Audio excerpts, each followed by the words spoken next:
The death toll from Typhoon Tino has rose to nearly 100, all due to the catastrophic conditions we have seen here with the heavy rainfall, especially in Cebu, like you see this video here. Just absolutely astounding, the amount of rain that came down. And I want to use this just as an example to note, make sure you're always getting information from proper sources. Just prior to this coming on shore, we still had people in Cebu, people with a big following, saying this was going to miss the island there. They were trying to stress that Cebu wasn't going to see anything. On top of that, that fake news that was going around a week prior, and local agencies didn't help that either. And I think a lot of people were caught off guard by this storm system, and it is unfortunate. I know everybody's trying their best here, but my goodness, just the aftermath and death toll continues to climb, and it does break my heart, because we were talking about the storm for weeks prior. Not weeks, days, a week prior, about 7 days, when it was even east of Guam. We were saying that convection was there.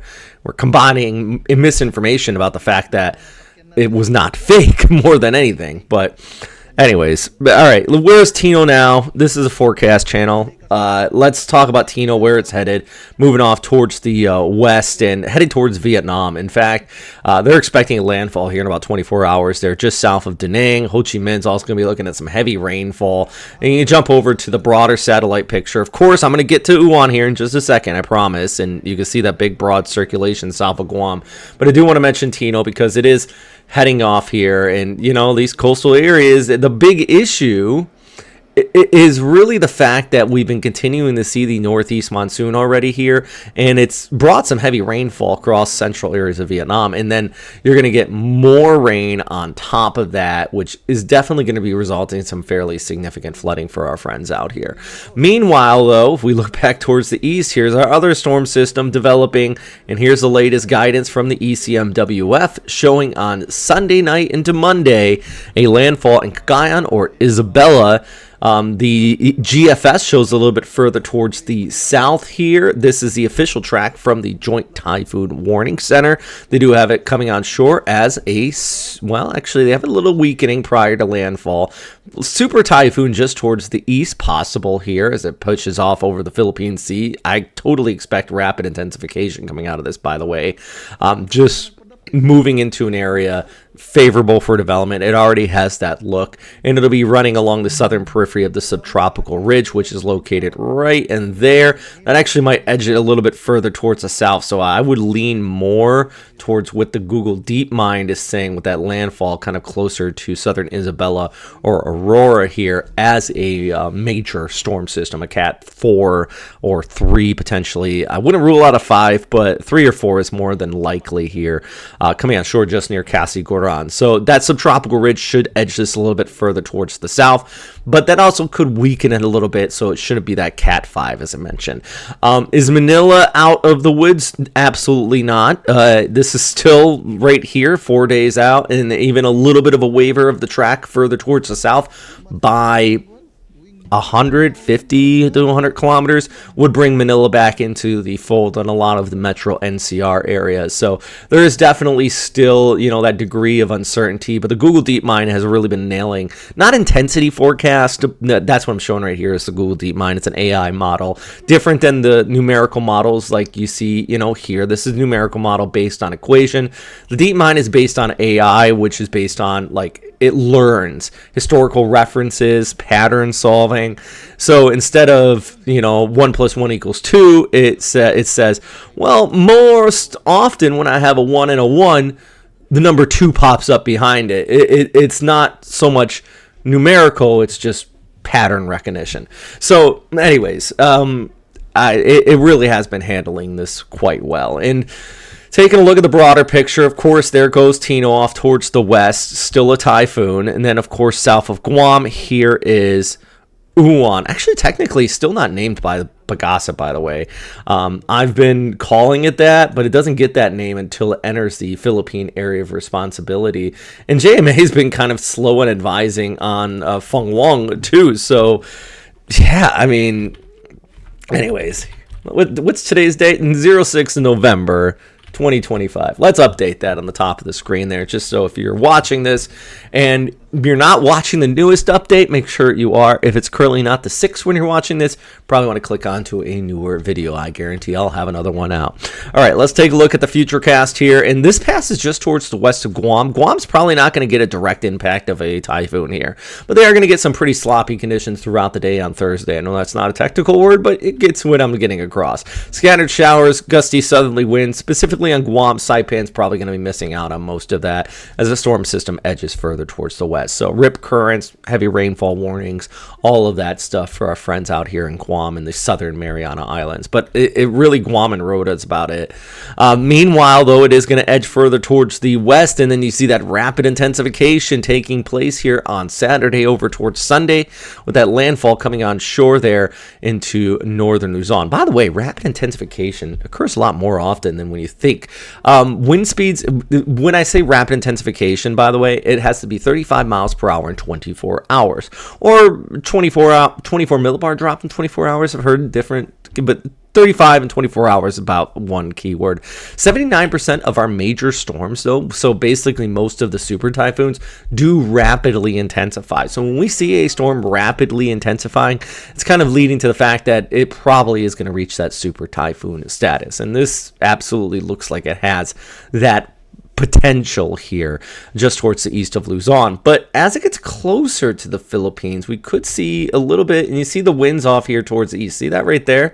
That's the northeast monsoon trying to set in, and hopefully that does kind of weaken it just a little bit so you don't have a full-on Cat 5 making landfall in Isabela, Cagayan, or northern areas of Aurora, somewhere along the Sierra Madre Mountains.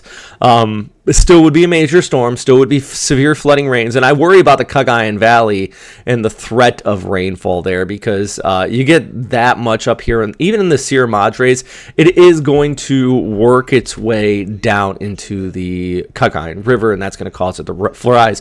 Hopefully the Magat Dam's already releasing water in preparation to this. I think that would be smart if they release a little bit at a time, and that way when the big storm comes, you're not releasing a lot all at once. And I know it's a very specific regulation based on how you can help the farmers there and everything, but it definitely would be smart to just start releasing at least a little bit of water, given the fact that big storm coming.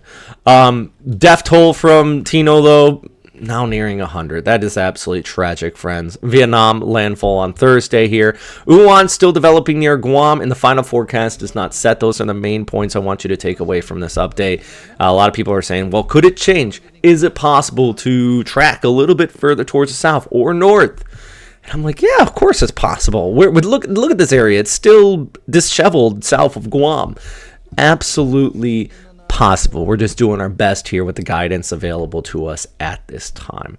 But there are things that are impossible. Somebody asked me, and it was okay. It's not a stupid question. Is Kalmiki going to turn around and come back and hit us in the Philippines? And I'm like, nah, that's not possible. Given the overall flow from east to west here, you're fine. We're not worried about Kalmiki making a U-turn. This is a Vietnam problem.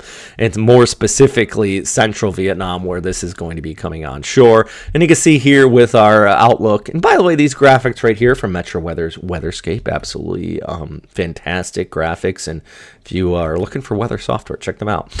This coming on shore, 155 kilometers per hour, 950 hectopascals, just towards the south of Da Nang. Da Nang could be seeing a little bit of a storm surge, by the way. Just not only from our storm, but also the interaction with that northeast monsoon, that big fetch area coming across the West Philippine Sea, really going to thrust those waters up along the coast. And that 100% is going to be kind of pushing those tidal waters up a little bit. The very least, low-lying flooding, but I think then some of the basin inlets, it could go up to maybe like a half a meter to a meter in spots. And then you talk about the heavy rainfall, which is absolutely going to be setting in across the mountains there just south of Da Nang, north of Ho Chi Minh.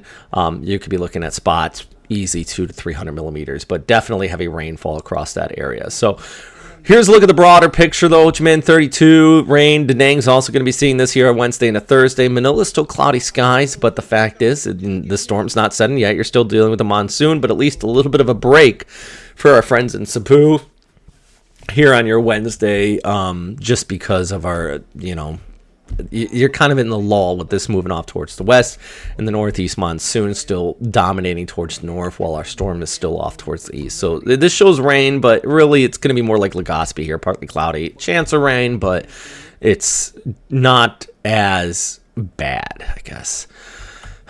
Anyways, still, afternoon showers here towards the north. We're going to be looking at that chance of some precipitation, but the big story is not until Sunday and Monday. Okay, friends. So if you want to support this channel, please check out our Patreon. Link is down below. That keeps these graphics running. Reason I'm able to do 2-3 videos a day.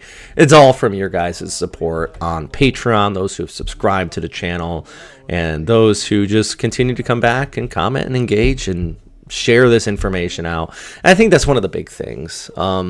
If you watch my updates, I usually get on the soapbox. I started my soapbox at the beginning of this one because I thought it was so important, but I think one of the big things is sharing the information. I guess that's what I'm getting at here, is if you see valid information, mine or someone else's, but you verify it, share it with people, make sure they're aware of the incoming storms, and make sure they're aware of the threats of said incoming storm. It's really just bothers me, the fact that so many people died, and of course that's going to bother everybody, but it's just like it's the equivalent from my point of view of seeing somebody walking towards a cliff and you're screaming, "Don't walk off that cliff," and then other people are saying, "Shut up, fake news," at you while you're screaming, "Do not walk off that cliff." And yeah, that's what frustrates me. Anyways, that's my meteorological introspective on that. I'm not going to get too much into the weeds, but if you have any questions or anything about this storm, I try my best to answer them. It's tough. There's a lot, but I am trying my best. Okay, friends? So number one thing, of course, please do what you can do to stay safe out there. Okay, friends? Have a good day.